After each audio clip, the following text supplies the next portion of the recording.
Okay guys, so today we're going to be doing a battery drain test, a capacity test on this 100 amp hour lifepo4 battery.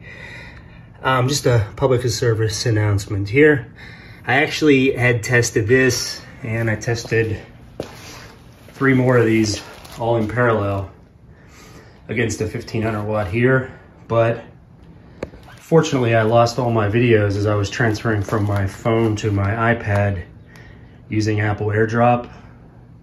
Transferred them over, deleted them from my phone, deleted them from the deleted folder, and the transfer wasn't successful. So I'm just gonna create one video here and hopefully I can sum everything up in the video. But I did take apart the battery, the top of it, because when it was shipped, it was the top was 3/4 of the way off anyway. So I took it the rest of the way off.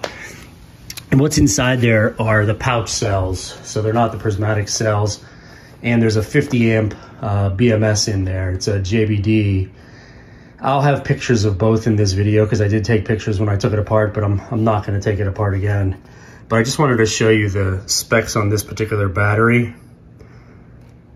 Most importantly of noteworthy here is the charge voltage is standard 14.6. The discharge cutoff I think is kind of low, and the average watt hour, I tested all 4 batteries. I have a little inconsistency. I might not have been 100% charged, but I got 1250 watts, 1250 watts, 1180, and 1150 out of the 4 batteries. When I had them all together in parallel run this 1500 watt heater, it was about 1587 watts. I pulled a good 4800 watts and I actually shut it down. There wasn't much left in it, but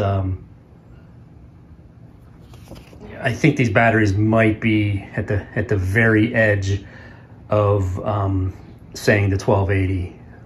If you took the nominal 12 volt times 100 amp hours and you got 1200 watts instead of 1280, I do think it would come very close to that.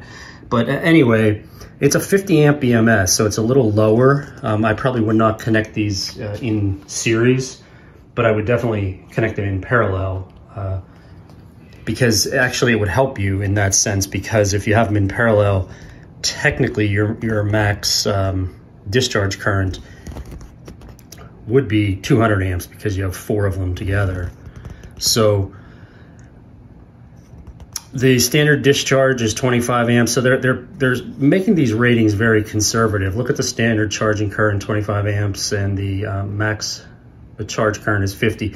Now I will tell you on the discharge, I was at 25 amps and I was at 50 amps, and believe it or not, the BMS didn't shut me down. I was 20 minutes at 50 amps and it didn't shut down. I actually had it to 150 amps just for a few seconds. It did shut off when I hit, I think it shut off between 150 and 160 amps when I was discharging, and the BMS did shut it off.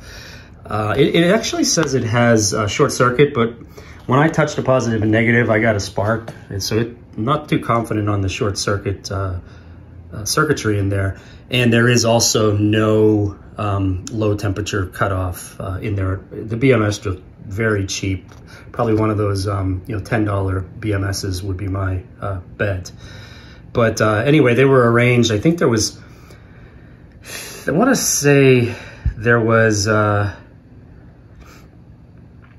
16 pouches or 8 pouches. I can't remember. We'll have to go back and refer to the picture, but this is the first time I've seen the pouch cells. I've seen those pouch cells in my lithium-ion batteries with my Nissan Leaf. They're kind of pouch cells in lithium-ion, and they seem to work very well. So I just don't know, comparing the prismatic against these, I just don't know, if one's better than the other. But what I was going to do here was just another capacity test, just to show you, because I lost all my video. And so what I have here is one of the batteries, 12 volt, 100 amp hour, going into this little watt meter power analyzer. Now I will also tell you with this power analyzer, for some reason the amp hours get crazy after it gets a certain height, but the watt hours is very accurate. So it is actually connected right now to this Xantrex 12 volt, 1800 watt inverter. It's a very, very nice inverter. I've never had any issues that I owned it for years. And really it's going from there to this variac, which is just so I could adjust the amperage. I'm gonna draw this at 0.25, the current, I'm sorry, I'm gonna draw it at 25 amps, the current, just because that's what the standard discharge current is. And I could have done a 0.2 20 amp load, but we're just gonna do 25 amp. There's not gonna be much of a difference. And what I'm gonna do is I'll set the heater on low, and then I'll adjust this dial here, and we'll dial this thing into 20 amps on the analyzer, and then we'll just let it run. So my guess is it'll probably run somewhere in the neighborhood of a little over 3 hours, and 3 to 4 hours, and then we'll look at it. So what I have here is I also have this connected to a 12 volt power supply. So in the event that this battery should shut completely off, we'll still be able to retain the readings here. So what you see right now, and why you see a little amp draw on there, is because this is how many watts. You can see 19.9. That's how many watts this inverter draws at idle. So enough talking. Let me go ahead with the test, and we're just going to turn this on low, and we're going to turn this on, and then we're going to see how many amps we're at. So we're drawing 22 amps right now. So what I'm gonna do is just turn this dial up here a little bit, and we should see that get up to 25. Okay, I'm okay with that. That's 20, there it is. It's gonna go up a little bit as the battery goes down. Even if it goes up to 26, 27 amps, it's not gonna be a big deal. So you can see right now we're drawing about 315 watts. And again, this battery supposedly has, claims 1280 watt hours, but I do believe it's going to fall just slightly short of that. And then this is probably the third time I've cycled this battery, charged it and discharged it. So we'll see what it does here today for the video. So we'll either come back when this is done, or we'll just come back in an hour, give or take, and we'll just check up on it. Okay, so just a quick check-in here. We're at the 54-minute mark now. This is going to say a little bit higher because I started this before I actually turned everything on, but you can kind of see where the battery's sitting under this kind of a load. So 11.92, that's under load. The time says 1.04. So the amp hours are still correct right now. You saw it say 24 amp hours, and we're about 293 watts. So that's about right. We're almost at an hour, and we're using about 300 watts an hour. So at some point along the way, the amp hour, when it gets above a certain number, it just gets crazy, but we'll keep our eye on that as well. But the main part here is to know is that we went an hour and we used about 25 amp hours out of this battery.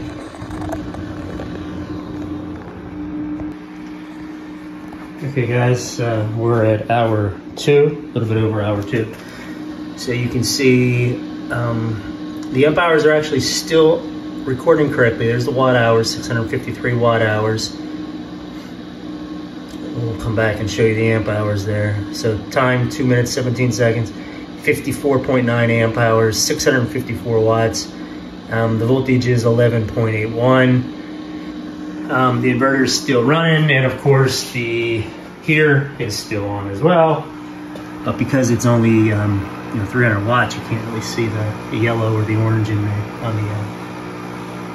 on the heater there. But anyway, so we'll check back in hour 3, but so far so good.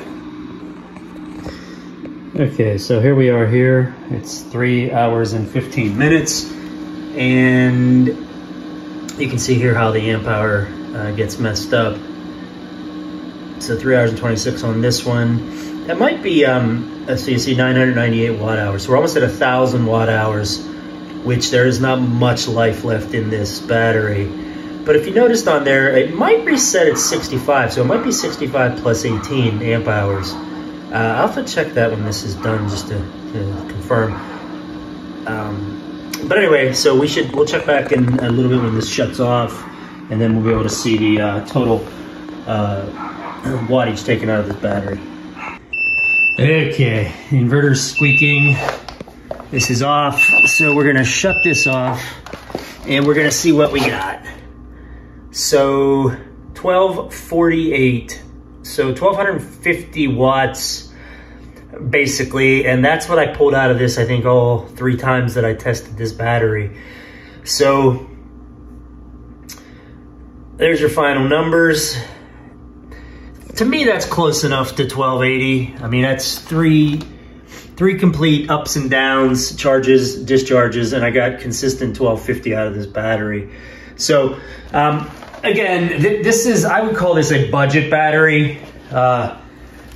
When I looked at the BMS, I mean, it's only a 50 amp BMS, and the construction is, again, I would say it's budget construction when I looked at those pouch cells and how they were put together. You know, and the fact that it appears not to have short circuit protection, and it does not have a few other things that you expect in a battery. So overall, you know, if you're looking for a budget battery, I paid $199 for these. They weren't bad.